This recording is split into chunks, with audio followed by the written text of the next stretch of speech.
Hello दोस्तों, welcome back to your free course part number 46। जी हाँ, ये फ्री कोर्स आप लोगों के लिए मैं यूट्यूब के माध्यम से पढ़ा रहा हूँ, यूट्यूब के माध्यम से चला रहा हूँ। 46 नंबर वाला पार्ट आज हम देखेंगे हमारे फ्री कोर्स का, जिसका नाम है व्हाट। So let start.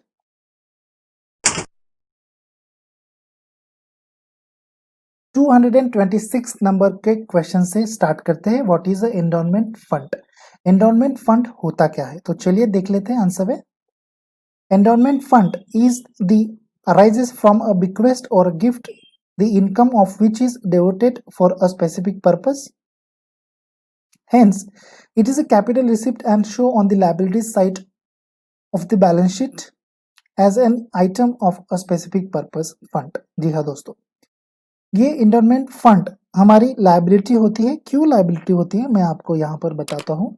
तो चलिए देख लेते हैं। यहाँ पर दो वर्ड्स आए हैं हमारे पास में, एक है बिक्वेस्ट और दूसरा है गिफ्ट।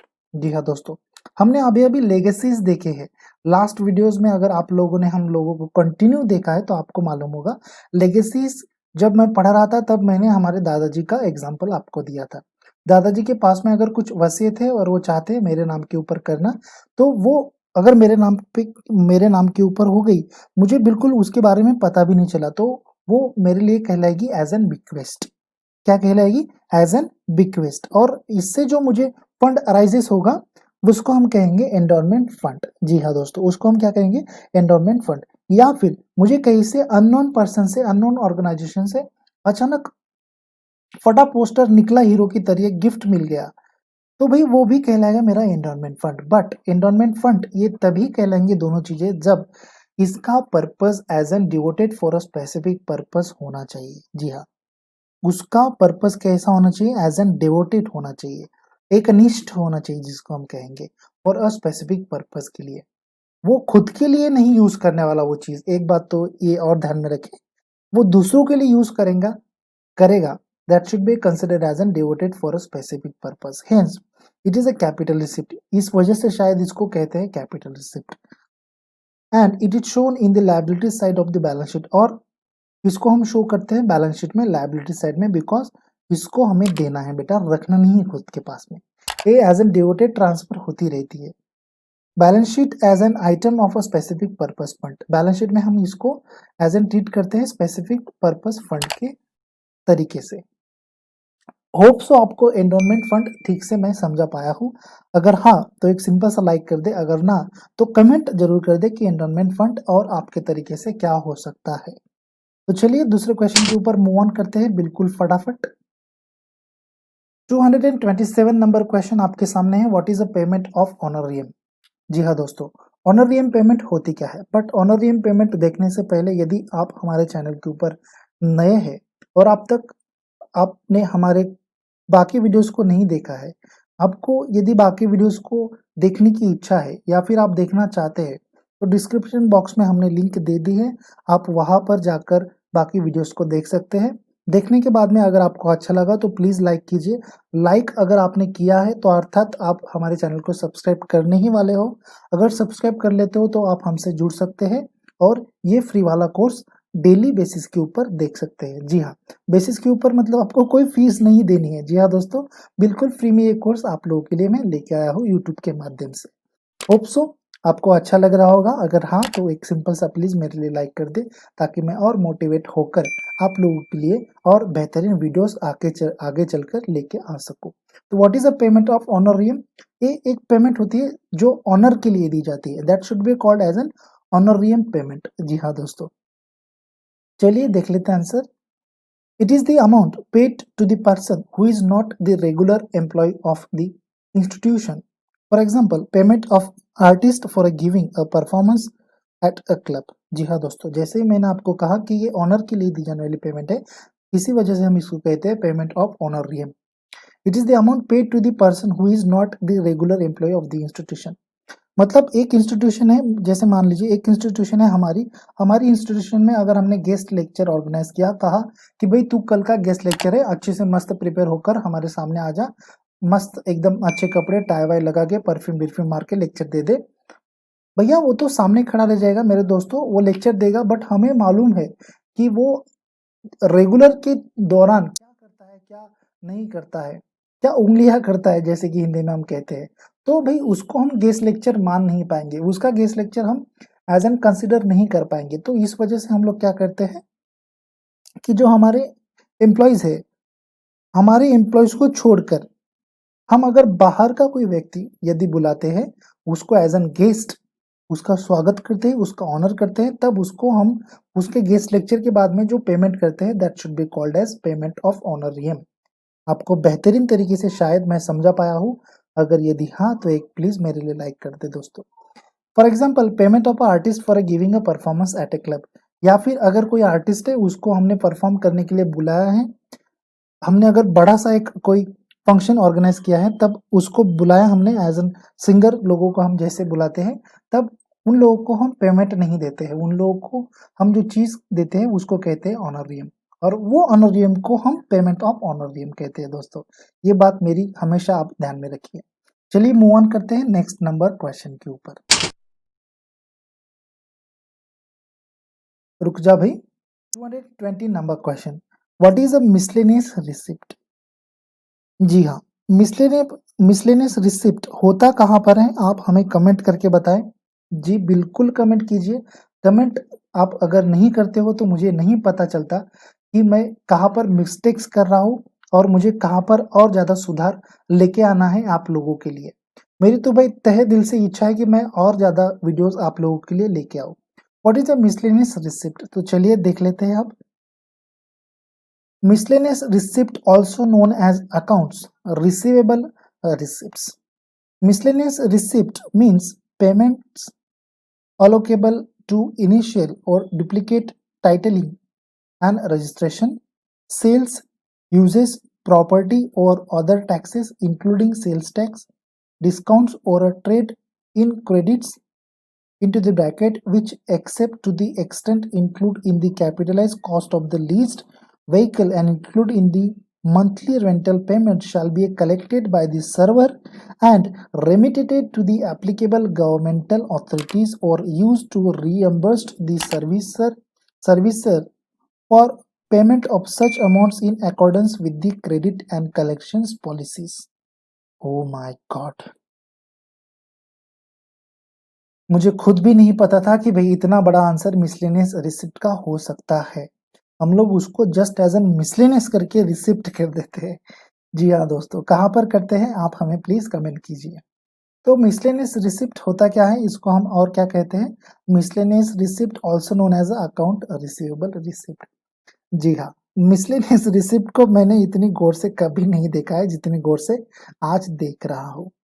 तो क्या है, यहाँ पर बताया गया है कि also known as a account receivable receipt. जी हाँ, ये बात आप ध्यान में रखिए कि मिसलेनियस रिसिप्ट को और क्या कहा जाता है? अकाउंट रिसीवेबल रिसिप्ट कहा जाता है। और ये होता क्या है, चलिए अब देख लेते हैं। Miscellaneous receipt means payment allocable to initial और डुप्लीकेट टाइटलिंग एंड रजिस्ट्रेशन। ये वो पेमेंट होती है जिसको हम अलोकेबल करते हैं। अलोकेबल करते हैं मतलब क्या करते हैं, एक कंडीशंस में चले जाते हैं। जैसे मान लीजिए फॉर एग्जांपल 5 लोग हमारे पास में काम करने के लिए आए। जी हाँ, तो भाई एक को दे दिया 200, दूसरे को दिया 200, दूसरे को दिया 200, दूसरे को दिया 200। तो ऐसे 5 लोगों को 200 देके जो अमाउंट हमारे आ जाएगी तो वो हम लोगों ने अलोकेट कर दी ना हमारे पास में की जो अमाउंट थी। तो that should be called as allocable to initial और डुप्लीकेट टाइटलिंग। जी हाँ, इनिशियल तौर के ऊपर या फिर डुप्लीकेट टाइटलिंग में हम लोगों ने उसको अलोकेट कर दी। एंड रजिस्ट्रेशन या फिर रजिस्ट्रेशन के समय भी हमने ये अमाउंट दी हुई रहती है।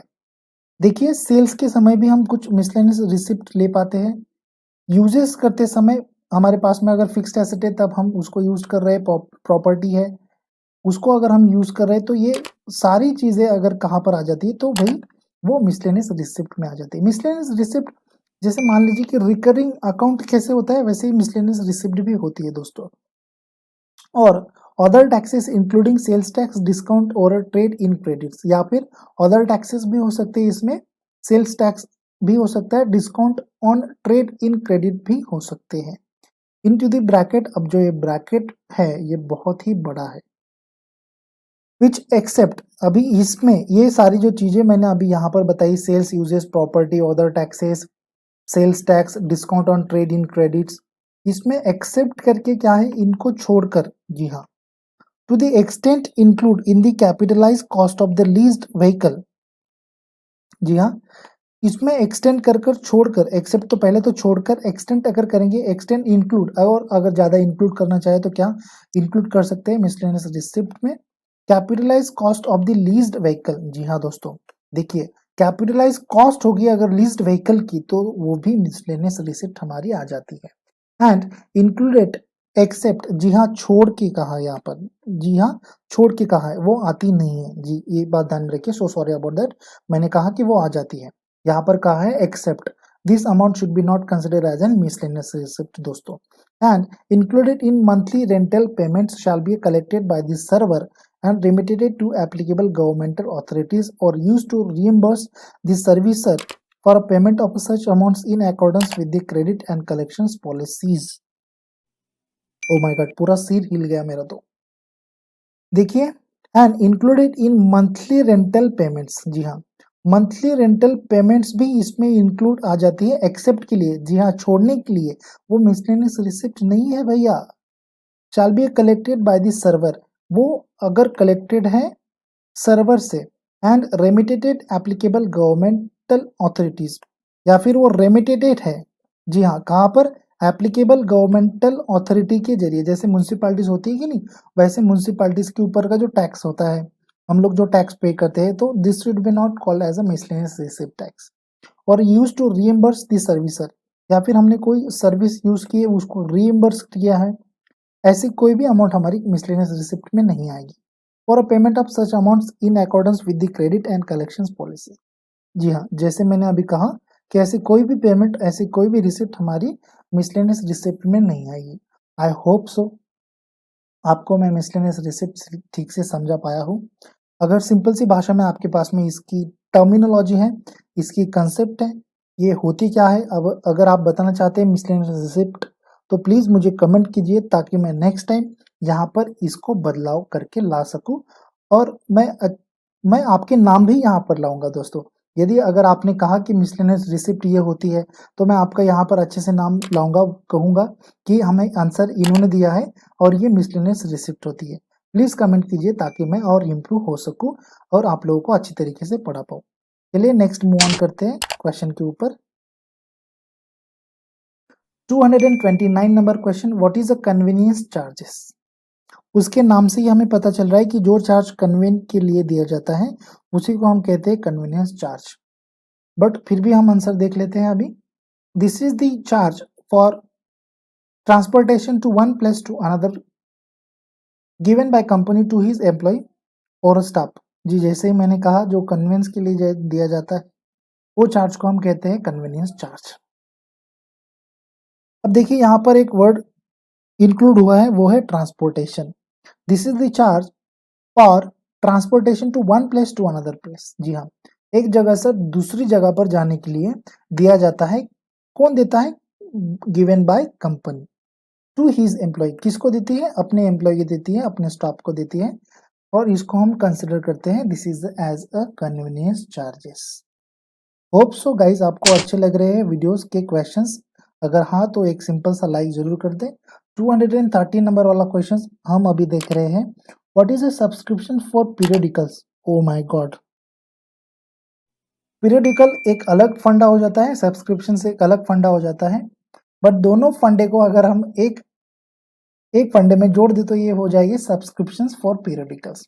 तो चलिए देख लेते हैं दोस्तों, इसका आंसर है generally some periodicals are subscribed by the faculty of consultations with the librarian keeping in view the financial allocations। यदि अगर आपको मैं सिंपल सी भाषा में बताऊं तो हम हमारी कंपनी में कुछ जर्नल्स पढ़ते हैं या नहीं पढ़ते? अगर आपको टाइम मिला तो पढ़ते हैं, नहीं तो बहुत काम होता है सर, पढ़ने के लिए टाइम ही नहीं मिलता है। बट अगर सामने कभी कभार हमारे दोस्त लोग आ जाते हैं हमें मिलने के लिए, तो वो बोर ना हो इसलिए हम वहाँ पर कुछ जनरल्स रखते हैं उनको पढ़ने के लिए। तो ये सारे जनरल्स की जो फीस होती है उसको हम कहते हैं सब्सक्रिप्शन फॉर पीरियडिकल्स। वो पीरियडिकल्स होते हैं ना, मतलब मंथ के लिए आते हैं, कोई एनुअल के लिए आते हैं, कोई वीक के लिए आते हैं, that should be called an periodicals. But यहाँ पर एक थिंक हमें दिखाई दे रही है, वो है generally periodicals are subscribed by the faculty. जी हाँ, ये सब्सक्राइब होते हैं, मतलब हम लोगों ने मंथ के लिए पेमेंट उनकी ऑलरेडी करके रखी हुई रहती है, एडवांस में एनुअली करके रखी हुई रहती है, मतलब सब्सक्राइब करके रखे हुए रहते हैं। सब्सक्राइब से याद आया, अगर अब तक आपने हमारे चैनल को दोस्तों सब्सक्राइब नहीं किया है तो प्लीज सब्सक्राइब कर ले, ताकि मैं और अच्छे से वीडियो बना पाऊँ। Faculty of a consultation with the library in keeping. जी हाँ, अगर हमारी छोटी सी लाइब्रेरी है वहां पर कंसल्टेशन के लिए, मतलब कंसल्टेशन के लिए हमने वो पीरियडिकल्स को सब्सक्राइब करके रखा है बाय द फैकल्टी, फैकल्टी ने सब्सक्राइब करके रखा है, तो उसको हम कहेंगे subscription for periodicals. Keeping in view the financial allocations, वो किस चीज के लिए लिए जाते हैं, व्यू द फाइनेंशियल एलोकेशंस के लिए लिए जाते हैं। जी हाँ दोस्तों, सब्सक्रिप्शन फॉर पीरियडिकल्स, शायद शायद दो बार वर्ड यूज कर रहा हूँ, मैं ठीक से समझा पाया हूँ सब्सक्रिप्शन फॉर पीरियडिकल्स। यदि नहीं तो आप हमें कमेंट करके बताएं सब्सक्रिप्शन फॉर पीरियडिकल्स होते क्या है। चलिए मूव ऑन करते हैं नेक्स्ट क्वेश्चन के ऊपर। What we learn today, so the number one first question is what is a endowment fund. Number next, what is a payment of honorarium? Number next, what is a miscellaneous receipts? Number next, what is a convenience charge? And the last one, what is a subscription for periodicals? तो ठीक है दोस्तों, ये थे आज के questions. अगले video में फिर से मिलते हैं कुछ अलग क्वेश्चंस लेके। तब तक के लिए आप हमारे बाकी वीडियोस को देखते रहिए और एंजॉय करते रहिए और कमेंट करते रहिए, शेयर कीजिए हमारे इस सारे वीडियोस को, ताकि और लोगों को भी मैं बता पाऊँ। और यदि अगर कहाँ पर हम मिस्टेक करते हैं तो आप हमें कमेंट करके बता सकते हैं कि ये सवाल का जवाब ये होना चाहिए था, अगले टाइम पर हम उसको इम्प्रूवमेंट जरूर करेंगे दोस्तों। तब तक के लिए have a good day, bye bye, take care, see you मेरे दोस्तों।